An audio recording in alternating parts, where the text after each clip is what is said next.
On today's show, we pop up at the Plymouth Waterfront Festival and visit the Pembroke Arts Festival, learn about the South Shore LGBTQ Oral History Project, check in with musician C.M. Young, hear original poetry, and talk about upcoming things to do in our area. We're glad you're here. Let's get started.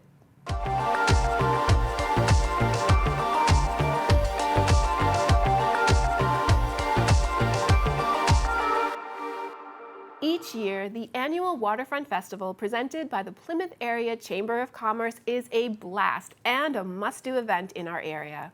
This year was no exception, and the local Scene Street team popped up to get a feel of the fest.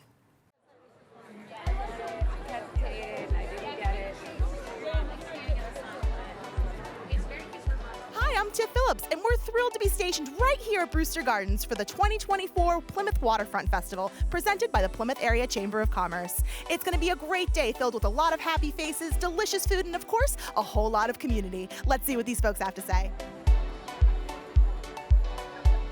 I'm with Amy Naples. It's so good to see you. So great to see you. Thanks for coming down. Another Waterfront Festival in the books. This is incredible. So many smiley faces. What goes into prepping this every year? How long do you have to plan for? So we plan for this almost all year long. So immediately after this festival, we start prepping for next year's festival. All in all, usually around 7-8 months of planning and preparation for the festival, yeah. What's your favorite part? Oh, tough one. Probably the ducky dash race. Unfortunately, I get into the water, but it really is such a fun event. Kids line Brewster Gardens and cheer on their ducks, so that's probably the most fun, and it's pretty much our last big event of the day. That's awesome. Well, thank you so much for having us every year. We love being here. Thank you so much for being here and your partnership to us. It means a lot.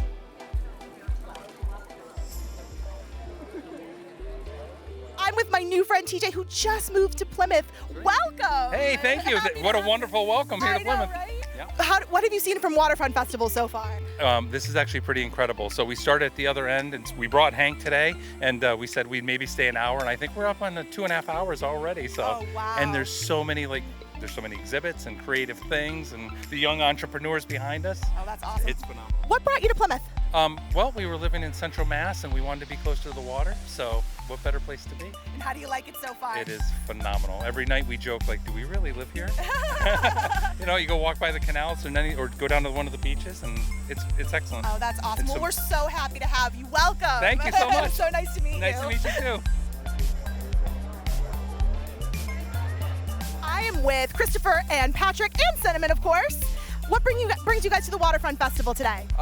We were kind of looking for something to do, and we didn't know that this was in town, so we decided to come. Oh, nice. What have you guys done so far? Walked around, seen the alpacas, and had some lemonade. Very expensive, but very good. What else are you going to be eating today, most importantly? I don't know. We don't know what to do for lunch. There's lots of good places around here, especially a lot of food trucks towards the end. What's up? And how's your summer going? It's going pretty well. I got into the school I really wanted to go into, and I'm very proud to go there. Oh, congratulations. What school did you go to? I'm going to Northfort Aggie. Congratulations. That's Thank you. amazing. Great school. Thank you. Patrick, how's your summer been going? It's been pretty good. I love going around Plymouth and exploring different things here. Nice. What do you love about Plymouth? I love all the beaches and the nice views of things. Very nice. It was so nice to meet you both. Thank you so much for being on camera.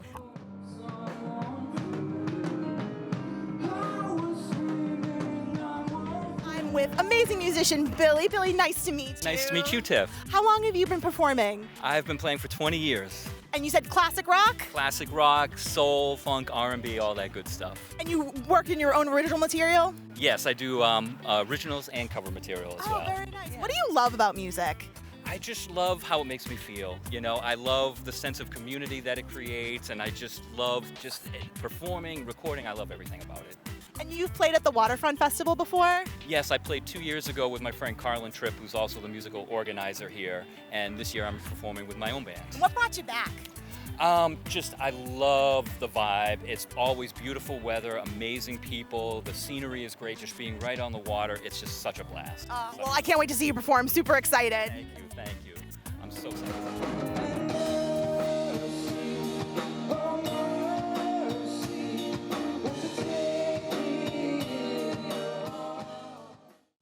The Chamber is chock full of events supporting local businesses and the community throughout the year. To keep updated, visit PlymouthChamber.com. We went on the local scene to the Pembroke Arts Festival. It's a big community thing. It's not just art. Art is the basis of it. It was started by artists. It's also dancers. There's 2 dance schools that'll be here. We have a free concert Saturday night. It's all the kinds of arts. I've been doing this as the chair for 8 years. It's the 57th, so for most of those years, it was in the old community center right here. But this is a much bigger, lighter space. We don't have to worry about weather with the art. We used to run around with drop cloths and put them over the kids' art out in the tent. Now it's inside. People get really excited about it, and I feel like we have a good representation of artists in this community. I've been painting for a while. I jumped ship on my job in 2018 and started painting as much as I could.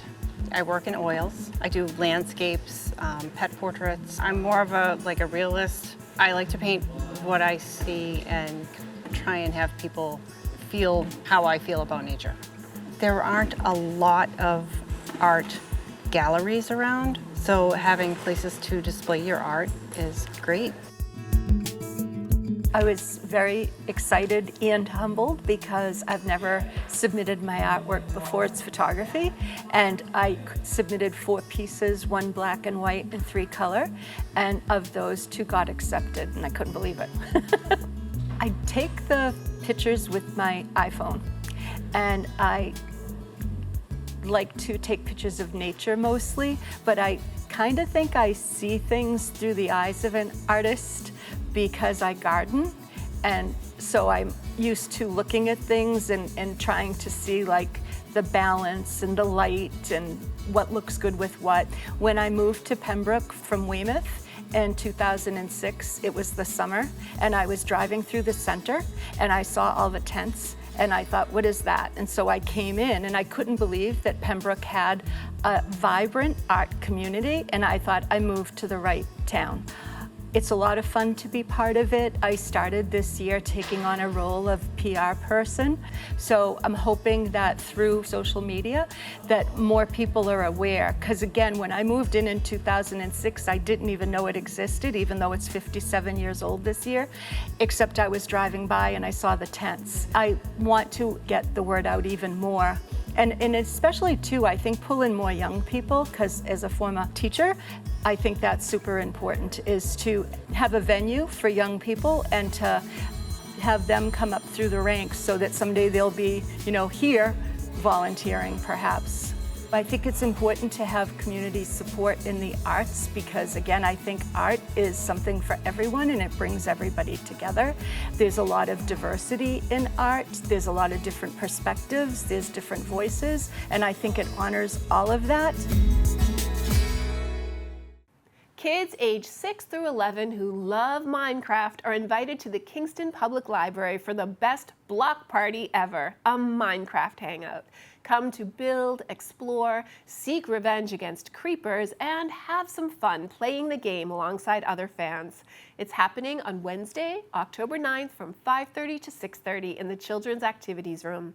This is a hangout and not an instructional event, so players will bring their own portable device, charged and ready to play. The Minecraft hangout will take place on October 9th from 5:30 to 6:30 p.m. Register through the library's website. Internationally known comic Joe Avati will be making a tour stop at Plymouth Memorial Hall on Friday, October 11th. When I Was Your Age is his latest show and is a humorous perspective on how the world has changed since he was a teenager in the 1980s. This is a clean, G-rated comedy event, so bring the whole family down for a night of observational fun on the generational differences in communication from Boomer to Zoomers, Gen X, Y, and Z, a topic everyone can get a good-humored chuckle out of. Visit the Eventbrite page to get your tickets. America's Hometown Laureates has some exciting news about upcoming events. Save the dates. America's Hometown Laureates, Inc. is featuring 2 exciting poetry events at the Spires Center for Performing Arts this fall and next spring, funded in part by the town's promotions fund. First, Emily Dickinson and Wild Irish Women, October 27th, 2024 at 4 p.m. Discover the untold story of Emily Dickinson and her maid, Margaret Marr, who defied Emily's request to burn her poetry after her death. Through music, song, and storytelling, the Wild Irish Women of Western Massachusetts bring this fascinating tale to life, highlighting the Irish influence and friendship shared by Emily and Maggie. Join us in exploring the rich history and traces of Irish colloquialisms in Emily's poems as revealed by Maggie's descendants. And U.S. Poet Laureate Robert Pinsky presenting Poem Jazz, March 30th, 2025 at 4 p.m. Poem Jazz is Robert Pinsky's innovative dialogue between poetry and music, intertwining language and instrument to emphasize the physical and melodic qualities of voice. This unique performance explores how jazz improvisation can sometimes seem to speak, creating an engaging and dynamic experience for the audience. Tickets will be free to the public. We will continue to add more details on hometownlaureates.com, so keep an eye out. Please email hometownlaureates@gmail.com with inquiries. We are also looking for sponsors for these events, so please reach out if interested. As always, thank you for your interest in what is happening around Plymouth. We know that poetry is alive and well on the South Shore, so come and enjoy. Here, with a performance of his original work at an America's Hometown Laureates open mic event, is poet Alan Howarth.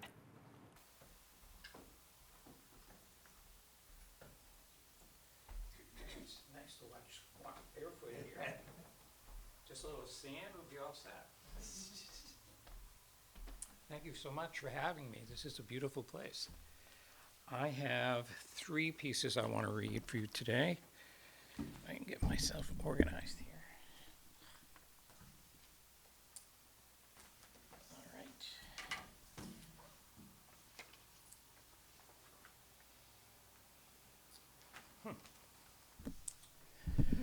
Okay. It's in my pocket. Before I had any children, I thought I would try to write something for them, almost like a poet telling, like, when you get older, these are things you should do. This is what you should worry about or whatever.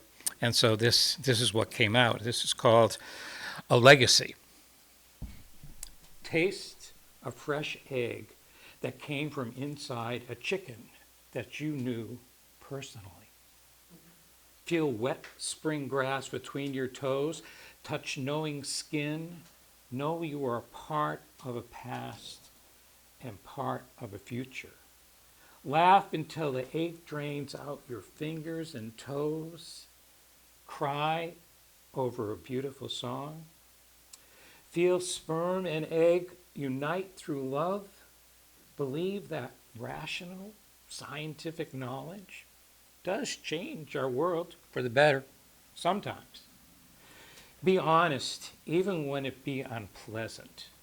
But don't be honest to be unpleasant. No fear creep up your stomach and let it out when you feel that life will have been worth death. Never be far from gravity, tides, stars, systems of growth. Enjoy the first bite of honest food. Remember the first sip of wine. Be a family. Walk toward conflict and come out winners. Know beauty as you find it. Seek sources. Become a source. Feel the sun on eyelids closed till the yellow needles weave a net of heat through to the back of your neck. Participate in a building built through participation. In more than technique, know technique for what it is, a tool, not an icon. Spend a moon alone on earth, beyond man's reach. Live, build, so earth may live. Okay, then the second one I have here, this is dedicated to two old friends of mine, Michael James Callahan and Sandy Bosley. And these two friends of mine were, you could say, casualties of the Vietnam War.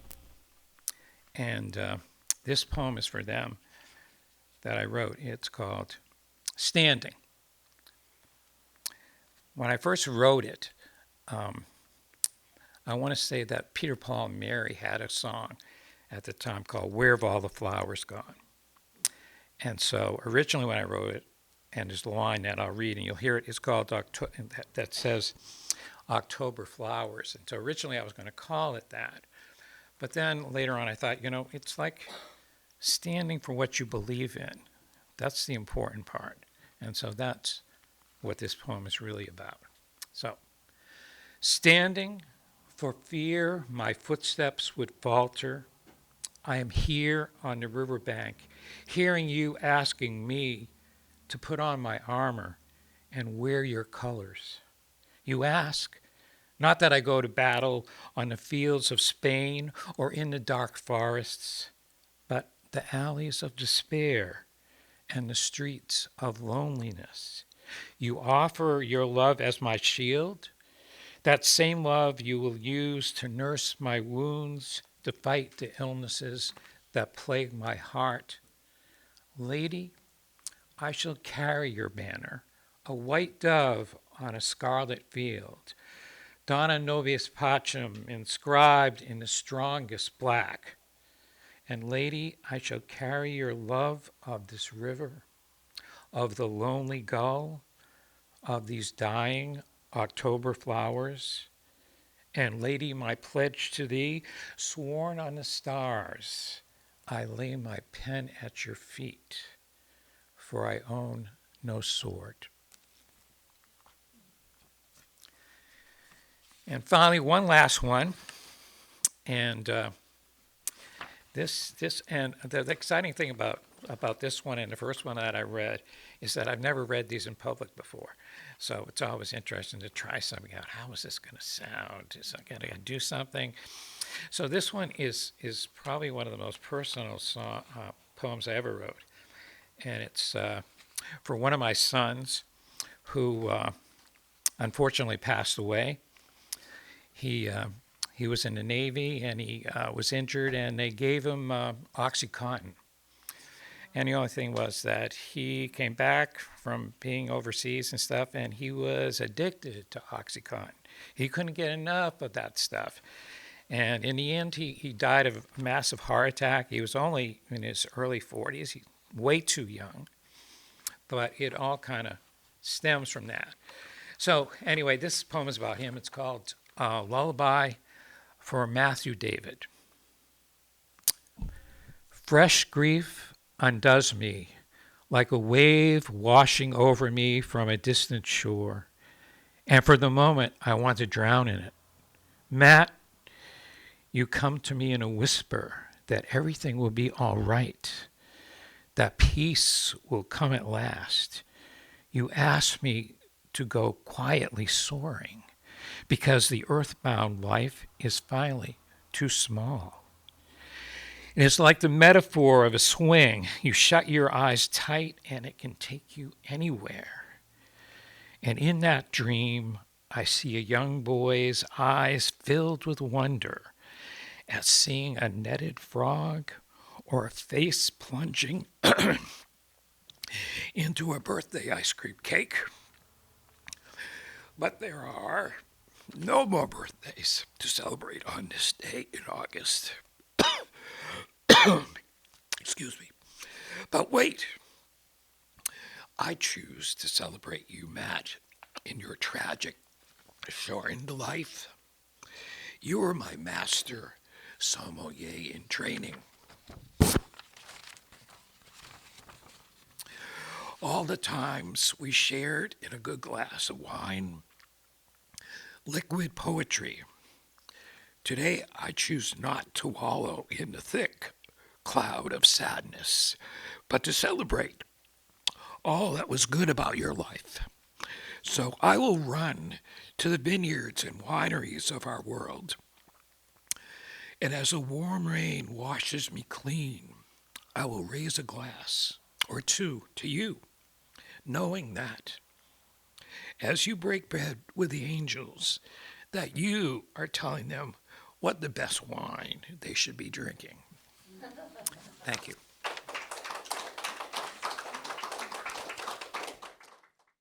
Pembroke Elementary School children are excited for another year of monthly visits by senior readers. Are you interested? The Pembroke Council on Aging is currently seeking senior reader volunteers to visit Pembroke schools and read for children in grades K through 5th. If you would like to volunteer and get on the reading schedule, contact the COA at 781-294-8220 and ask for Melissa. This is a rewarding experience that always makes wonderful memories for both the adults and children. Duxbury Free Library, together with the Duxbury Senior Center, are pleased to present an afternoon of poems by Robert Frost on Wednesday, October 9th at 2:30 p.m. This unique interactive performance by Stephen Collins will first introduce the life of this complex, dichotomous, and often misunderstood poet, and then invite participants to join a discussion of a selection of Frost's poems. The poems to be discussed are A Tuft of Flowers, Mending Wall, Birches, After Apple Picking, Acquainted with the Night, and Desert Places. The performance will end with Collins doing a dramatic reading of The Death of a Hired Man. The show is about an hour and a half long and will be at the Duxbury Senior Center at 10 Mayflower Street in Duxbury. Please register through the Senior Center's website. South Shore LGBTQ Oral History Archive is an equity, allyship, and anti-oppression initiative from the Duxbury Free Library. We went on the local scene to learn more.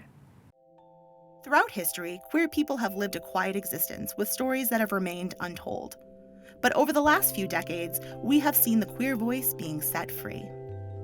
In September of 2022, the Duxbury Free Library received a grant from Mass Humanities to begin the South Shore LGBTQ Oral History Archive, an intergenerational project where teens had the opportunity to interview LGBTQ seniors about their lives, their struggles, and their truths. We spoke with local high school students Lauren and Toby, who interviewed seniors on their lived experiences. Here's what they had to say. Sam, the community engagement coordinator, came by my high school's GSA meeting, Gay Straight Alliance, and gave us a quick presentation about what the program would be like. And a friend and I thought it'd be a fun way to meet some older queer people because our GSA was already pretty small, but we just thought it would be a fun way to meet someone with a bit more life experience. I'm in my school's GSA, or Gay Straight Alliance, and Sam, the person who runs the program, actually came to talk to my school, and I wanted to participate because I thought it sounded really cool. I don't have a lot of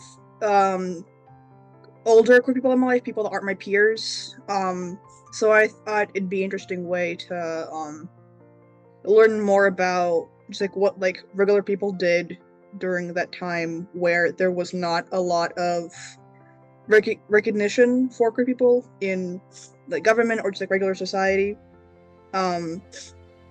Yeah, like my parents are immigrants. Like I don't have any like long-standing family here.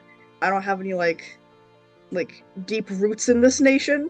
I just thought it'd be an interesting way to know how just like people felt about this like societal recognition of queer people changing, because it has changed relatively rapidly over the past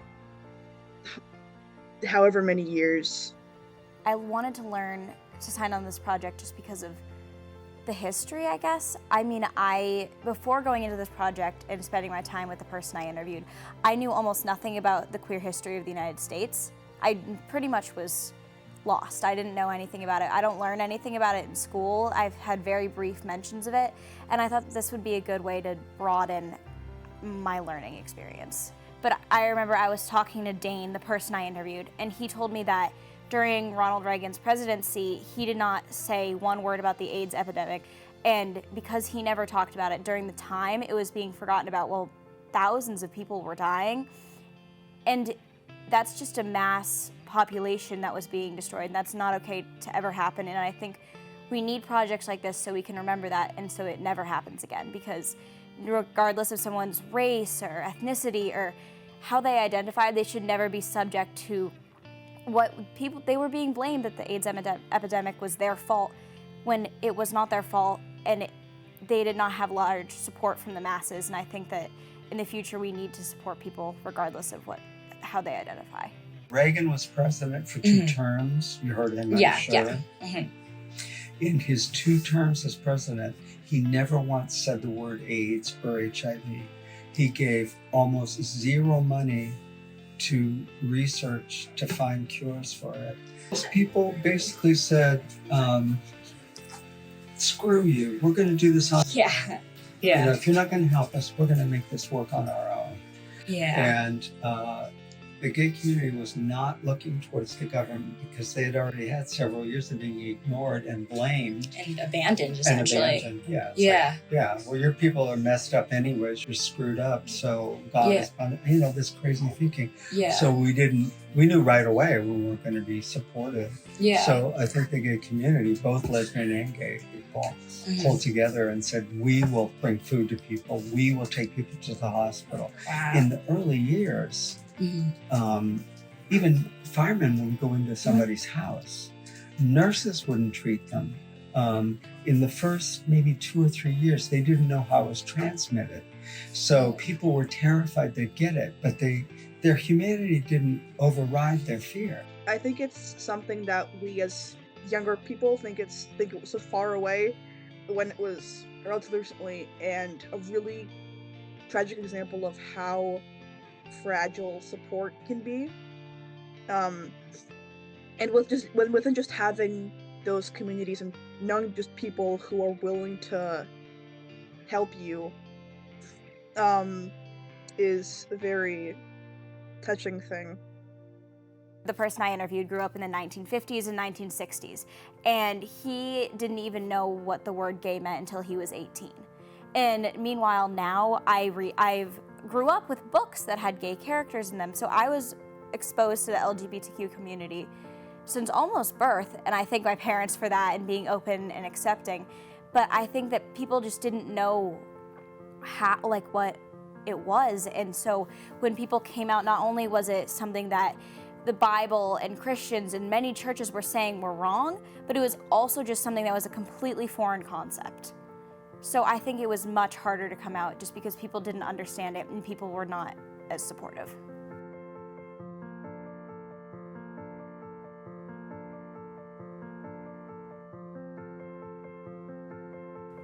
I think I learned just that I should be more grateful, because in my school we have a GSA program. Meanwhile, the person I interviewed, he was terribly bullied, and he didn't come out to his parents until he was in his 20s because he was so afraid of how he'd be treated. Meanwhile, I have supportive family and friends, and there are people all around me who love me for who I am and all of my friends for who I am. And I guess I took that for granted before I did this project, I think. Because I just had I knew that people weren't as supportive, especially, and I know that in different parts of the country it's different. But I also live in Massachusetts, which is an amazing place to grow up. And the person I interviewed did not. He grew up in Ohio, and his family was very religious. And I think it just made me realize that I'm so lucky to live where I do and have the people in my life that I do. And it also hurts me in a way that not everyone has that, and I want everyone to be able to have that. Did kids bully you? Or I was bullied all the time, yeah. Yeah. You know, knocked into my locker and called faggot. And, that must have been really, really hard. It was. It was very hard.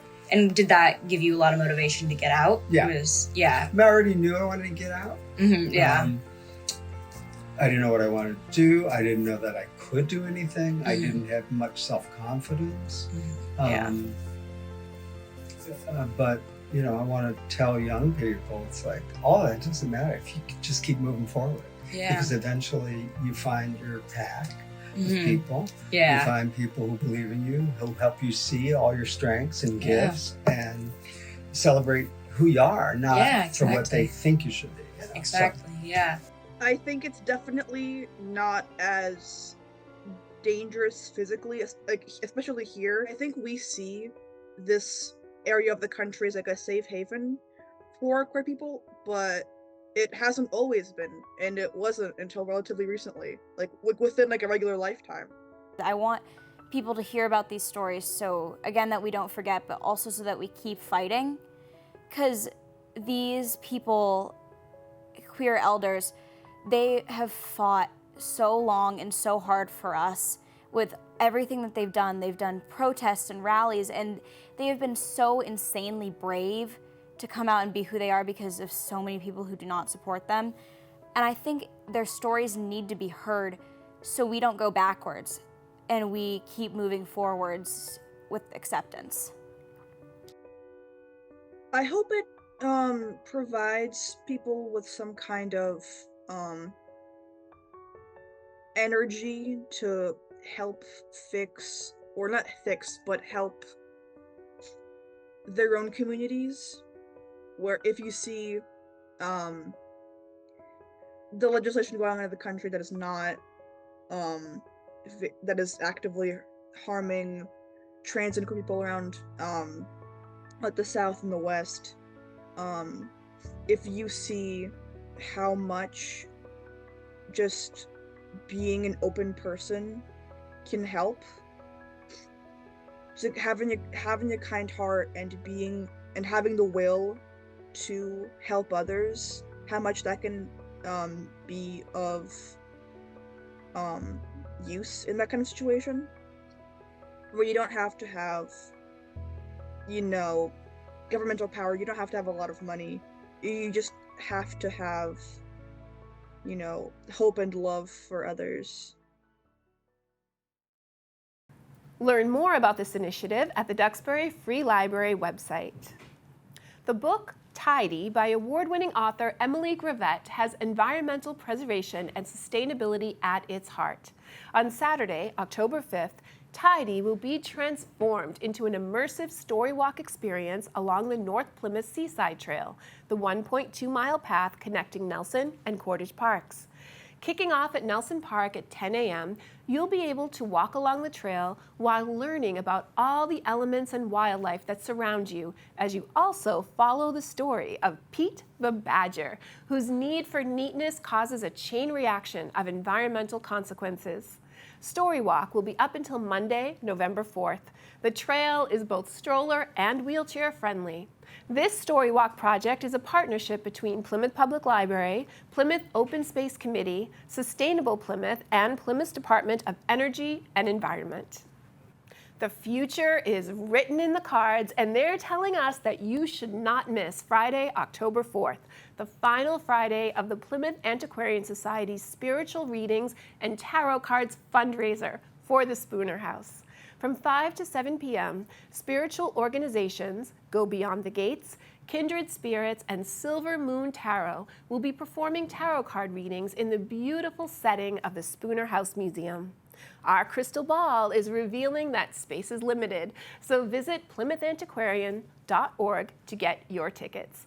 All proceeds go towards preserving the Spooner House Museum. C.M. Young is a South Shore musician whose style combines rap with R&B and soul. We invited him into our studio to learn more. C.M. Young from Plymouth, Mass, rapper, R&B singer, and I was based out in New Orleans for a little bit, but originally from Plymouth, and now I'm just kind of moving around. It's a vibe.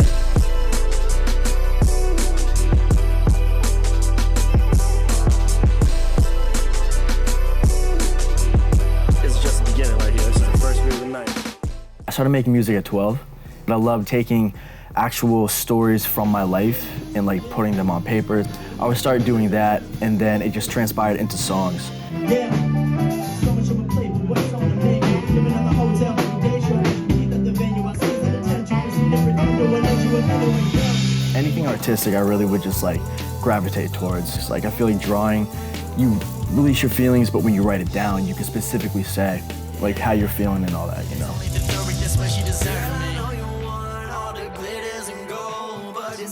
too old. I'm gonna bring all that ice to you soon as I finish the road.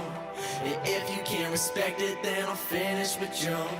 I'm finished with you. Plymouth sparks the most for me is, I mean, it's just like my stomping ground, and like it's where my story was painted and like where I can retrace steps from. I want to put my listeners in my shoes. I just like really love the idea of not only just creating songs, but like sparking an image.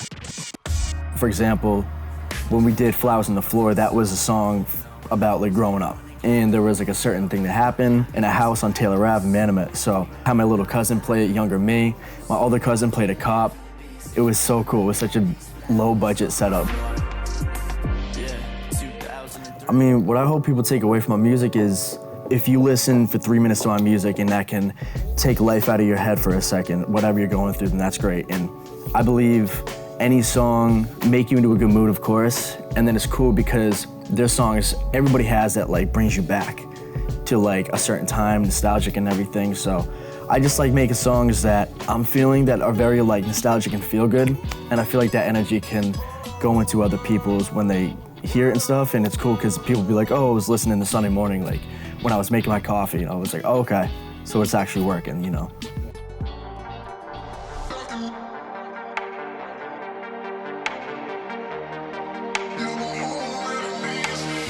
But we've been doing like 150, 200 cap at New World.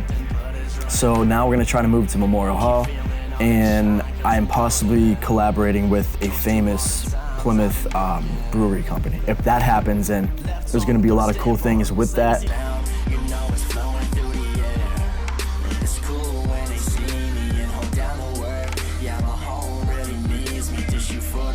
There's so much talent and like so much artistry here, like in Plymouth, that I just want to like shine. Because I believe eventually Plymouth will be a lot bigger in the artist scene like than it is already. I'm gonna win. I'm headed out to that better route where it's sunny. I'm gonna make you proud of me.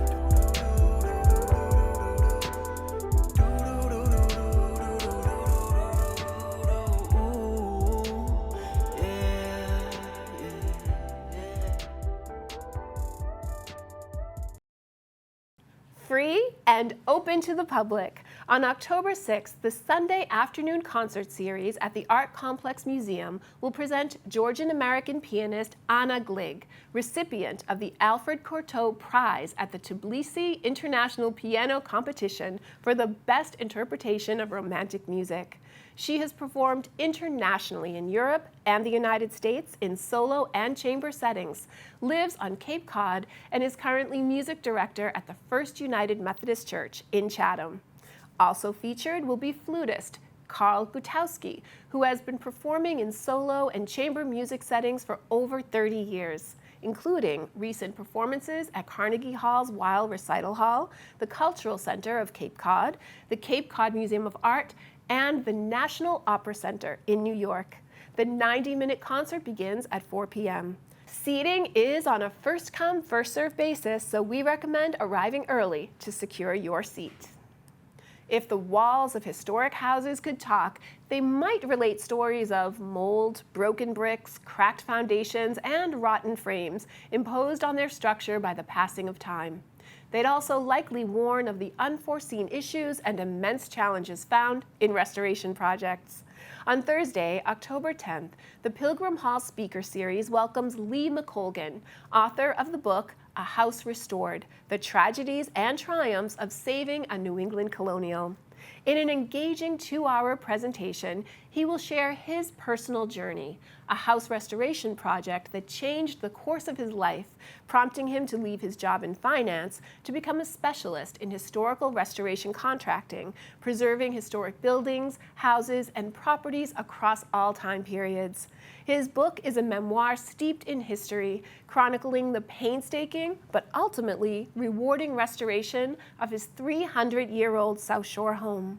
The presentation is from 6 to 8 p.m. at the Pilgrim Hall Museum at 75 Court Street in Plymouth. Tickets are $10 for non-members, $5 for members, and free to students with a valid ID.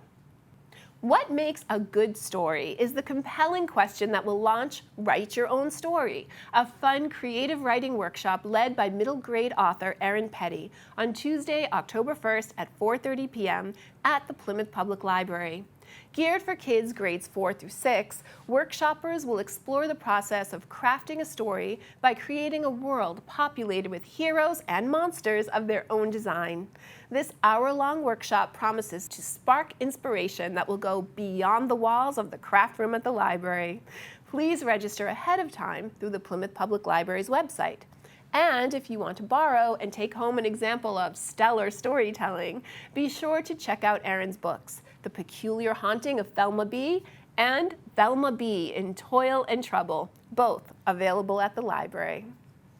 And that, my friends, wraps this episode of What's Good and Good to Know in our area. We are grateful for your attention and thank you for watching. And we thank our patrons, Tiny & Sons, Quintal Brothers, and Squinny's Pizza for supporting our mission of community in action through media. We'll see you on the local scene.